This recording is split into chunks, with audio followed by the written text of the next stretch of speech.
¿Cómo están mis muy queridos hermanos? Hoy es un día muy gozoso para nosotros. ¿Sabe por qué? Porque tenemos la oportunidad de exponer la palabra, de llevarla a usted.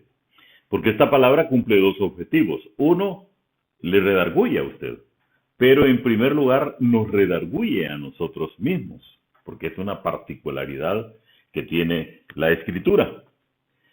Hoy, precisamente, estaba tratando de buscar esa palabra que nos da aliento, que nos da confianza en la decisión que hemos tomado. La encuentro en Segunda Tesalonicenses. Esta es una carta escrita para una iglesia en Grecia, en Tesalónica. Algunos dicen que es una región, otros dicen que es una iglesia. Eh, si es la región, siempre es en Grecia. Si es la iglesia, igual. Y es la segunda carta que envía a la iglesia en Tesalónica y está en el capítulo 2 y estamos en los versos 13 al 17. Y vamos a escoger un versículo. 13. Pero nosotros debemos dar siempre gracias a Dios respecto a vosotros, hermanos amados por el Señor, de que Dios os haya escogido desde el principio para salvación, mediante la santificación por el Espíritu y la fe en la verdad. Vamos a orar. Amado Padre, queremos este día agradecerte por esa escogencia que tú has hecho de nosotros. Nunca hemos merecido tal favor, pero tú en tu gracia, en tu misericordia, en tu amor, has provisto esa salvación tan grande. Gracias, Dios. Eres misericordioso.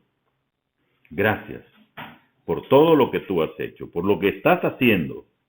Gracias por nuestros hermanos, por los cuales hoy te suplico, por los enfermos, para que tú les guardes, Dios, para que tú permitas que esa medicina que están tomando sea realmente la apropiada. Gracias, Dios. Gracias por todo lo que haces. Lo hacemos con gratitud en el nombre que es sobre todo nombre, el nombre de Cristo Jesús. El verso 13 empieza con una conjunción adversativa.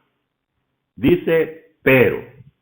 Y ese pero implica entonces que venimos de una enseñanza anterior que no debemos de hacer. El capítulo 2 realmente en los versos 1 al 12 nos habla de esa manifestación del hombre de pecado, de esa manifestación de la maldad sobre la tierra, de el aparecimiento y la práctica del pecado. Por eso cuando Pablo llega al verso 13, en esta carta que envía a la iglesia en Tesalónica, dice, pero, para que no hagamos lo que estaban haciendo aquellos, nosotros debemos dar siempre gracias a Dios. Debemos de estar agradecidos permanentemente, está diciendo Pablo, respecto a vosotros, hermanos amados por el Señor, de que Dios os haya escogido desde el principio para salvación. Aquí hay un marco contextual entonces de esa escogencia que Dios hace, y para eso quisiera ir al libro de Efesios, en el capítulo 1, en el verso 4, que nos dice, según nos escogió en Él. ¿En quién? En Cristo Jesús, antes de la fundación del mundo, para que fuésemos santos y sin mancha delante de Él. Entonces, cuando Pablo les dice a los de la iglesia en Tesalónica, es ese principio el que está utilizando. Mediante la santificación, mediante buscar ese camino de santidad por el Espíritu y la fe en la verdad. Mire, hay palabras que siempre van a ir juntas. Espíritu, fe y verdad. La verdad siempre será parte de lo que el Señor nos enseña. Y la fe es esa confianza que hemos puesto en que lo que Él nos ha dicho, en que lo que Él nos ha prometido, nosotros lo creemos porque es cierto. Verso 14 dice, a lo cual os llamó mediante nuestro evangelio. ¿A qué nos llamó entonces? Nos llamó a la santificación por el Espíritu y la fe en la verdad. ¿Y cuál es el evangelio? La buena nueva de salvación, para alcanzar la gloria de nuestro Señor Jesucristo. Entonces, la única manera de estar con el Señor Jesucristo, de alcanzar la gloria, de alcanzar el perdón, es a través precisamente del Señor Jesucristo. 15. Así que indica, a consecuencia de esto que ahora sabemos, hermanos, estad firmes. Estar firme, hermano, es no estar dudando. Es no estar fluctuando de acuerdo a la situación. Si la situación está mala, entonces ya no estamos firmes. Si la situación está buena, entonces estamos firmes. No, hermano, no se trata de eso. Así que, hermanos, estad firmes. ¿Y sabe qué dice que hagamos? Y retened la doctrina. ¿Qué es retener? Es no dejéis que se escape. La doctrina, la enseñanza que habéis aprendido, sea por palabra o por carta nuestra, sea por predicación, sea por enseñanza o por alguna carta que se haya enviado. Y luego en el verso 16, Pablo dice algo que va a ocurrir.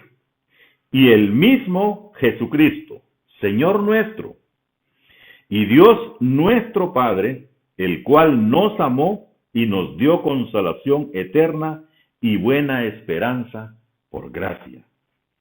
Finalmente, en el verso 17 dice, conforte, esto es, que agarre con ese cuidado amoroso vuestros corazones, que os dé ánimo, que os ayude, que os sane en aquellas cosas que necesitan sanidad, y os confirme, dice, en toda buena palabra y obra. ¿Quién es el encargado de hacer esto según esta enseñanza de Pablo? El mismo Jesucristo. Y él dice, Señor nuestro y Dios nuestro Padre. Aquí hay dos elementos de la Trinidad mencionadas. Y cuando se refiere al Señor Jesucristo dice, el cual nos amó y nos dio consolación eterna. No es una consolación por el momento del dolor o exclusivo por circunstancia una. No, es por todo el contexto, porque es una consolación para la eternidad y buena esperanza. Buena. Porque es esa esperanza que da salvación. Porque es esa esperanza que salva por gracia. Porque por gracia sois salvos, no por obras, para que nadie se gloríe, como dice la carta también de Efesios. Hermanos, tenemos la preciosa oportunidad entonces de que nuestros corazones estén siendo confortados. Que hay dolor, sí lo hay, hermanos. Que hay en ciertos momentos angustia, también la hay. Que hemos pasado momentos económicos en los cuales muchas veces uno no sabe por dónde salir, también. Pero ¿sabe? Tenemos bellas y grandes promesas de nuestro Padre Celestial, que Él confortará nuestros corazones, pero que también hará algo más y os confirme. ¿Qué es confirmar? Es dar por bueno, dar por válido algo que ya se sabe, en toda buena palabra y en toda buena obra. A eso hemos sido llamados, no para salvación, sino para demostrar a los demás que sí somos cristianos verdaderos. Vamos a orar. Gracias, Dios, por este momento, por esta confianza que has depositado en nuestro corazón. Porque tú nos confortas, Dios, y con el confort que tú nos das, no queremos nada más. Porque tu palabra es fiel y es verdadera. Y nos enseña esos propósitos tuyos de salvación, de una predestinación en Cristo Jesús, lo cual ocurrió. Y ahora, Señor, esperamos esa segunda venida. Y mientras eso ocurre, Dios, te pedimos que nos des confianza, que nos des paz. Lo hacemos con gratitud, Dios, en el nombre de Cristo Jesús. Amén. Dios les bendiga, mis muy queridos hermanos.